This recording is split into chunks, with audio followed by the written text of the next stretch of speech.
नमस्ते दोस्तों, आपका स्वागत है हमारे चैनल पर, जहां हम आपके लिए लेकर आते हैं कुछ अमेजिंग और thrilling movie explanations. The day after tomorrow ये एक साइंस फिक्शन थ्रिलर है जिसमें एक्सट्रीम क्लाइमेट चेंज और नेचर की ताकत को दिखाया गया है।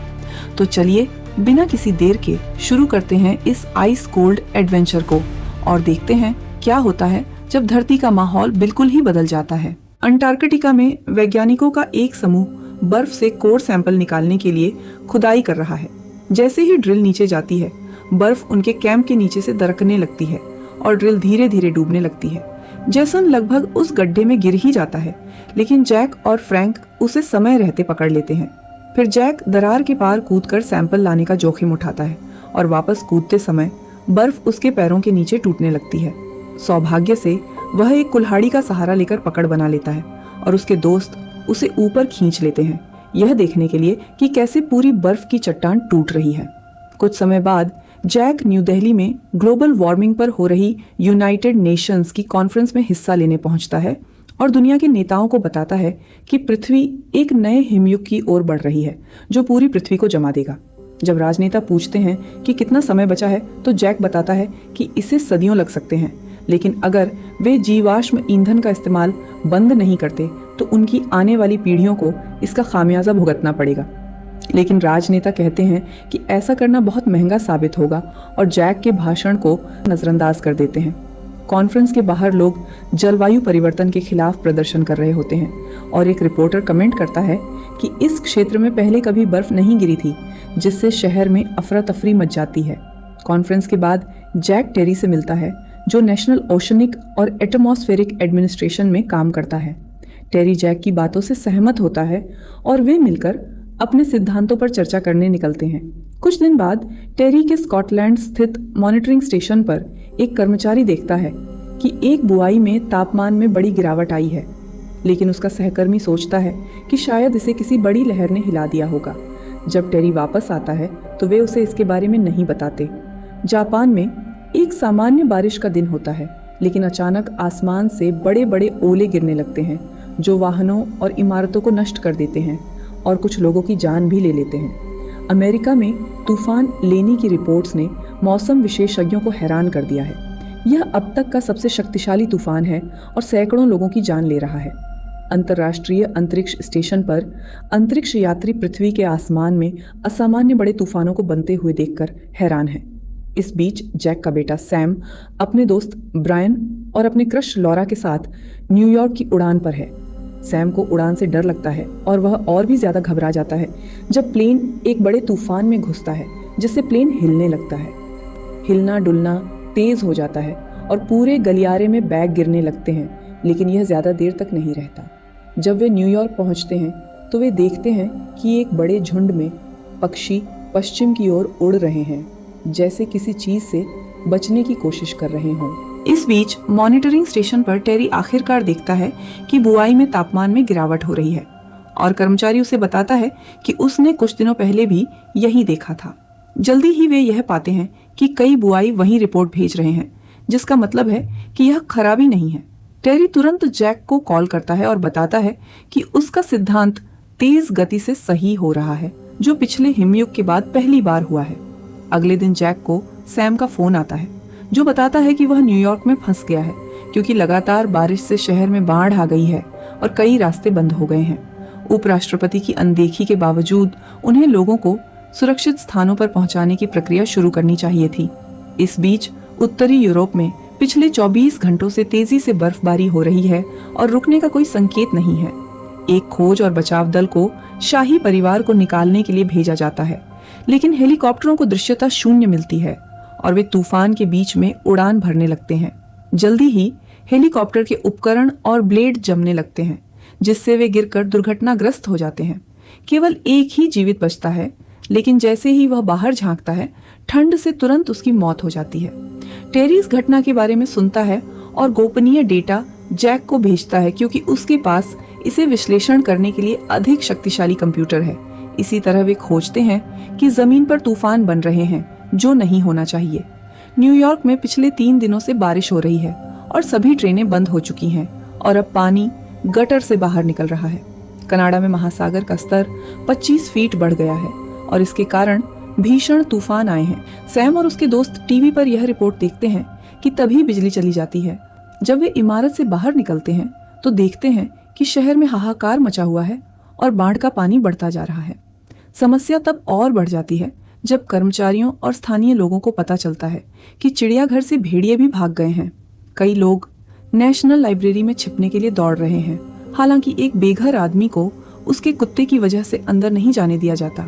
पानी की वजह से अब गाड़ियां भी नहीं चल पा रही हैं और कई लोग अपनी गाड़ियों में फंसे हुए हैं। सैम और उसके दोस्त भी लाइब्रेरी की ओर दौड़ने लगते हैं, लेकिन एक कार में फंसे एक परिवार की मदद करने के लिए लॉरा पीछे रुक जाती है, जिससे उसका पैर चोटिल हो जाता है। अचानक एक विशाल सुनामी प्रकट होती है और स्टैच्यू ऑफ लिबर्टी को हिट करने के बाद धीरे धीरे शहर को निगलने लगती है, जिससे हजारों लोग मारे जाते हैं। सैम लॉरा को बचाने के लिए वापस आता है और उसे लाइब्रेरी में ले जाता है, ठीक उससे पहले कि लहरें उस इलाके को कवर कर लेती हैं और लाइब्रेरी के पहले मंजिल में भी भर जाती हैं। कुछ समय बाद जैक अपनी गणनाएं समाप्त करता है और टेरी को सूचित करता है कि हवा तेजी से नीचे गिर रही है, जिससे कनाडा, स्कॉटलैंड और साइबेरिया में तूफान बन रहे हैं, जो और बड़े होते जा रहे हैं और अन्य क्षेत्रों तक पहुंचेंगे। उनकी 6 सप्ताह की अनुमान गलत थी। केवल 48 घंटे में नया हिमयुग शुरू हो जाएगा। वे इसे रोक नहीं सकते, वे केवल लोगों की जान बचाने का प्रयास कर सकते हैं। उसी समय जैक को न्यूयॉर्क में हो रही स्थिति का अलर्ट मिलता है और वह अपनी पत्नी लूसी से मिलने के लिए दौड़ता है। न्यूयॉर्क में सभी जीवित बचे लोग लाइब्रेरी में ठिकाना बना रहे हैं। किसी के फोन में सिग्नल नहीं है, इसलिए सैम एक पब्लिक फोन खोजता है। वह एक बाढ़ से भरी मंजिल में नीचे जाकर फोन कॉल करता है और अपने माता पिता को यह बताता है कि वह सुरक्षित है। जैक उसे बाहर न जाने के लिए कहता है, क्योंकि तूफान और भी बुरा हो जाएगा और बाहर सब ठंड से मर जाएंगे। लेकिन उसके तुरंत बाद वहाँ पर पानी भर जाता है। सारा तुरंत आकर शाम को वहाँ से निकलता है। इस बीच लूसी डीसी के एक अस्पताल में एक मरीज को पड़ रही होती है जब उसे कुछ बुरी खबर मिलती है। एम्बुलेंस उपलब्ध नहीं है। उसका एक सहकर्मी बताता है कि एक पुलिस वाला स्नोप्लो के साथ मदद कर सकता है, लेकिन मरीज को सिर्फ एम्बुलेंस में ही ले जाया जा सकता है। जैक यह तय करता है कि चाहे खतरा कितना भी बड़ा क्यों न हो, वह अपने बेटे को बचाने के लिए न्यूयॉर्क जाएगा। उसका बॉस जानता है कि वह उसे रोक नहीं सकता, लेकिन वह पहले उससे सरकार से एक बार और बात करने का अनुरोध करता है। इस बार जैक को राष्ट्रपति से मिलवाया जाता है, जहां वह एक प्रभावशाली प्रस्तुति देता है और सुझाव देता है कि उत्तरी क्षेत्र के लोग जितनी जल्दी हो सके दक्षिण की ओर चले जाएं, शायद मेक्सिको तक भी। अंतरराष्ट्रीय अंतरिक्ष स्टेशन में अंतरिक्ष यात्री देखते हैं कि एक विशाल बादल पूरी पृथ्वी को ढक चुका है और वे इसकी तस्वीरें लेकर जेनेट को भेजते हैं। जैसे ही जेनेट ये तस्वीरें देखती हैं, वह भविष्यवाणी करती हैं कि कनाडा का तूफान 1 घंटे में न्यूयॉर्क से टकराएगा। लाइब्रेरी में लॉरा सो नहीं पा रही है, तो सैम उससे बातें करता है और अंततः अपने मन की बात कह देता है। लॉरा इसका जवाब उसे चूम कर देती है। सुबह होते ही समूह को पता चलता है कि लॉरा बुखार के कारण बेहोश हो गई है। वे उसके पैर की जांच करते हैं और महसूस करते हैं कि पिछले दिन का घाव अब रक्त संक्रमण में बदल गया है। किताब में लिखा है कि उसे तुरंत पेनिसिलिन की आवश्यकता है, वरना उसके पैर को खतरा हो सकता है। इसलिए सैम दवा खोजने के लिए कार्गो जहाज में जाने का फैसला करता है और ब्रायन और जेडी उसकी मदद के लिए साथ चलते हैं। वे जल्दी से जहाज पर पहुंचते हैं, लेकिन उन्हें नहीं पता कि उनके पीछे चिड़ियाघर से भागे हुए भेड़िए हैं। दवा खाने का दरवाजा बंद मिलता है, इसीलिए सैम बाहर की खिड़की से अंदर घुसता है और दरवाजा खोल देता है। ब्रायन को पेनिसिलिन मिल जाती है और सैम तुरंत लौटना चाहता है, लेकिन उसके दोस्त खाने पीने का सामान भी लेना चाहते हैं। जब वे रसोई में होते हैं तो अचानक भेड़िए उन पर हमला कर देते हैं और उनका पीछा करना शुरू कर देते हैं। एक भेड़िया जेडी के पैर पर काटता है, लेकिन सैम उसे मारकर भगा देता है और वे जल्दी से दरवाजा बंद कर देते हैं। इसी समय तूफान की आंख न्यूयॉर्क में पहुंच जाती है।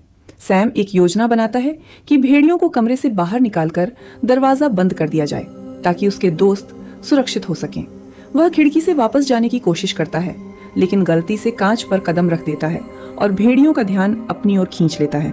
वह जल्दी से भागने लगता है और अंततः भेड़ियों को दूसरी ओर ले जाकर दरवाजा बंद कर देता है। वे सभी सामान और घायल जेडी को एक नाव में रखते हैं और जहाज से बाहर खींचते हैं। उसी समय उनके चारों ओर की इमारतें ठंडी होकर जमने लगती हैं। ब्रायन और सैम जेडी को लेकर लाइब्रेरी में वापस आते हैं और वहां की गर्मी में खुद को सुरक्षित पाते हैं। इसके बाद समूह तुरंत आग को और मजबूत करता है ताकि गर्मी बनी रहे। ठंडी बर्फीली जमीन पर जैक और जेसन चलते रहते हैं, लेकिन अंततः जेसन थकान से गिर पड़ता है और जैक को उसे बर्फ पर घसीटना पड़ता है। जैसे ही उन्हें तूफान का अंदाजा होता है, जैक तेजी से बर्फ में एक वैन खोजता है और वह जेसन और खुद को उसमें डाल देता है, ठीक उससे पहले कि यह क्षेत्र ठंड से जम जाए।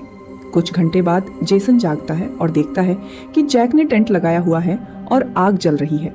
जैक फिर से चलने का मन बनाता है, हालांकि जेसन चाहता है कि वे रुक जाएं। कुछ समय बाद अंतरिक्ष स्टेशन पर देखा जाता है कि तूफान अब धीमा हो रहा है और यूरोप में भूमि फिर से दिखने लगती है।